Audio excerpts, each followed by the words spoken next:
Dito pala mga guys, ay marami nga palang nagtatanong sa atin kung ano daw yung camera ang gamit natin. May nag-comment sa atin isa, merong nag-PM sa atin, at meron din nag-personal sa atin na nagtanong kung ano daw yung camera na gamit natin sa pag mini vlog natin.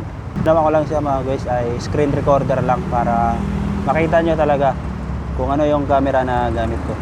Wala akong ibang gamit na camera mga guys, kundi itong cellphone ko lang. Dito ay harapin ko lang yung camera mga guys. So pag nakita na yung camera, pindutin nyo lang. Pagbukas nyo ng camera mga guys, may nakalagay dyan na 0.5, 1 times, tapos 2. Kung nakikita nyo mga guys sa screen natin, tinan nyo, naka 1 pa lang yan pero masyado ng blurred. Kung nakikita nyo mga guys, maliit lang yung sakop nya sa camera. At sinasabayan din natin ng takbo ng motor mga guys. Pinindot ko na rin yung red button mga guys para makita nyo yung pinaka-record na ito. Sobrang alog nya talaga at large na blurred talaga yung pagkakuha ng video nya. Karamihan sa mga cellphone ay ito lang talaga yung sukat ng camera nya. 1:2 lang talaga yung nakikita ko lagi. Pero itong gamit ko na cellphone ay Samsung A20. Medyo may katagalan na tong cellphone na to kasi ano pa to year 2021 pa to. So cancel ko muna at balik tayo dun sa pinakauna. So hanapin natin ulit yung camera at pindutin lang natin. At ilagay natin sa video. Tapos hanapin natin yung 0.5. Pindutin natin yung 0.5 dito. Pag napindot ko na yan, magbabago yung camera. Lalawak yung kuha ng video. Hindi ko pa pinindot yung red button. Pero kita nyo na, wala siyang